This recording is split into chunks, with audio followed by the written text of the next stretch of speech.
Não que Cristo não seja o sumo sacerdote, ele é.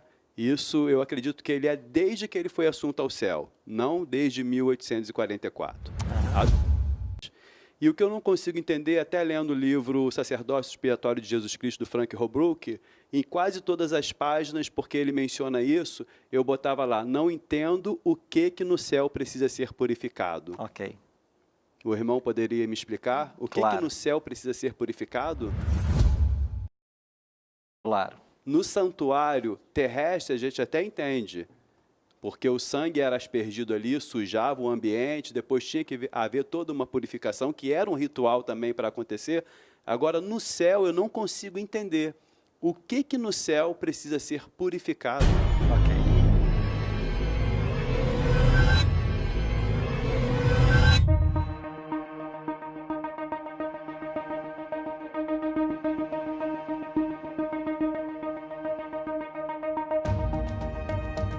Antes, porém, pastor Albertino. Pastor Arilton, antes até de fazer a pergunta que eu tenho para fazer, já que foi tocado aí no assunto do santuário celestial, nós ainda vamos ter em algum estudo algo que fale especificamente sobre o santuário celestial nos estudos posteriores? Não teremos. Não? Não, podemos entrar no assunto agora, se você quiser. Então, já que foi aberto aí esse assunto, eu gostaria de saber, que é algo que eu tenho muita dificuldade de entender, não que Cristo não seja o sumo sacerdote, ele é.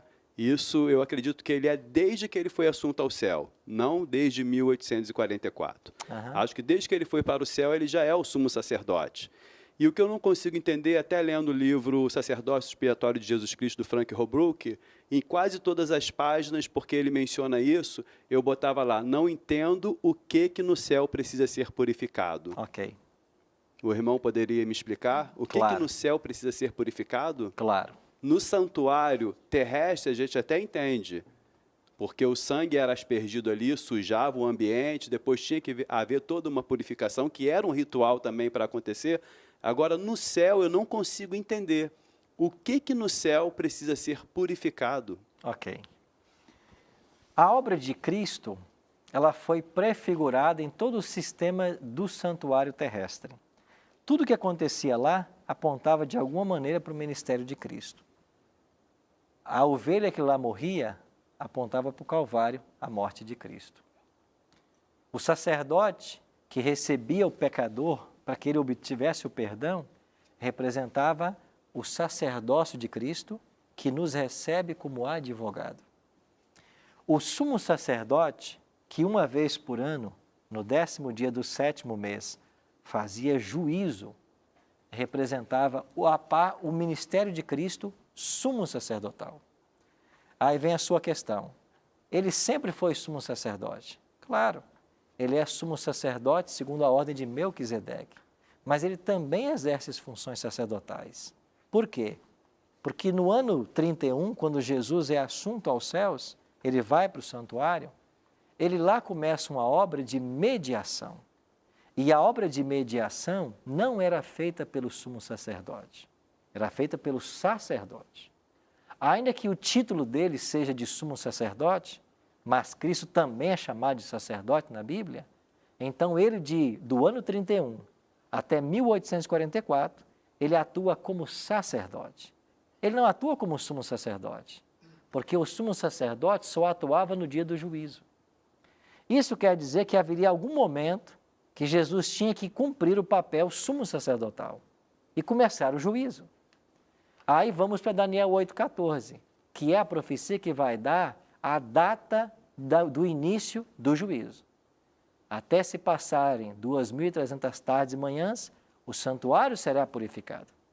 Essa purificação do santuário é uma alusão ao Yom Kippur, ao dia da expiação do santuário terrestre. É o mesmo termo. Assim como no 10º dia do 7º mês o sumo sacerdote vinha para fazer juízo, depois que se passassem 2.300 tardes e manhãs, Jesus tinha que começar um juízo. E este período profético, de acordo com Daniel 9, 24 a 27, começa em 457 a.C., o que nos estende até 1844. Então, no dia 22 de outubro, que é o equivalente ao 10º dia do 7º mês do calendário judaico, Jesus começa o juízo. Então, ele era sacerdote, ou pelo menos atuava como sacerdote, e agora atua como sumo sacerdote. Mas espera aí, se ele agora é sumo sacerdote, por que ainda hoje há também mediação? É porque ele acumula agora as duas funções. E por que acumula? Porque lá no santuário, no 10º dia do 7º mês, quando o sumo sacerdote entrava em cena, ele matava um carneiro para a expiação pelo seu pecado e depois matava um bode para a expiação do pecado do povo. Só que no 10º dia do 7º mês, enquanto ele estava fazendo toda a cerimônia de juízo, o que é que morria lá no pátio do santuário 9 da manhã e 3 da tarde? A oferta contínua, o cordeirinho. Então isso ensina que mesmo no dia da expiação, ainda havia mediação para o povo de Israel. Quer dizer que mesmo depois de 1844, Jesus atuando como sumo sacerdote, ele ainda é advogado, ele ainda medeia por todos nós. E isso vai acontecer até que termine o juízo. Quando terminava o juízo em Israel, o sumo sacerdote saía, abençoava o povo e havia uma grande festa, que durava 7 dias, a festa dos tabernáculos. Quando Jesus terminar o juízo no santuário celestial, ele sai do santuário. Diz o Apocalipse, quando ele sair do santuário, o santuário vai encher-se de fumaça, ninguém pode entrar no santuário enquanto não se cumpram as pragas. Cairão 7 pragas e Jesus volta à terra para anunciar a salvação para o seu povo. Tudo prefigurado. Agora, por que é que o santuário celestial precisa passar por uma purificação? Não tem pecado, não tem pecado no santuário celestial, mas tem registro de pecado.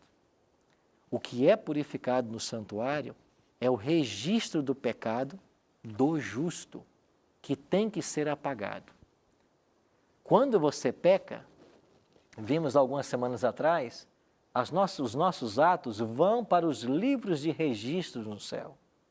Esses registros estão no céu. Eles vão fazer parte do juízo. Quando o tribunal se assentar, os livros serão abertos.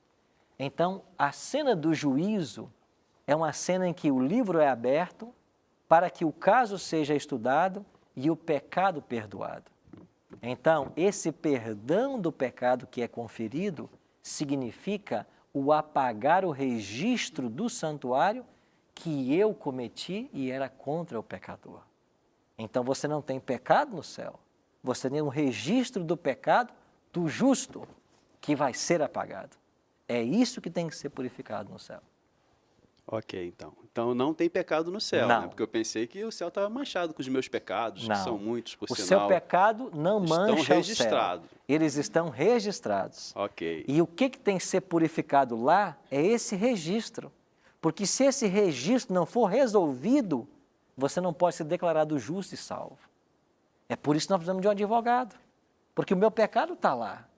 E agora, quando o meu nome é julgado e Cristo é o meu advogado, esse registro é apagado. Então, o apagar do registro é a purificação desse santuário celestial. Tá ok, pastor. E sabe o que existe mais belo em tudo isso? Você se lembra quando os profetas Ezequiel e Isaías falam a respeito de Lúcifer? Como caístes, ó querubim da guarda? Você sabe que essa expressão querubim da guarda é uma expressão usada para os anjos cobridores da Arca da Aliança. Então, Lúcifer, no seu estado antes do pecado, era um anjo que estava no Santo dos Santos, na presença do próprio Deus. Isso quer dizer que o pecado se originou no universo dentro do santuário. E aonde que o pecado tem que ser resolvido? Dentro do santuário. O pecado surge no santuário, no coração de um anjo que era perfeito. E é dentro do santuário que o pecado tem que ser resolvido. Ok, pastor. Vamos para a pergunta em relação à igreja agora. Obrigado pela explicação.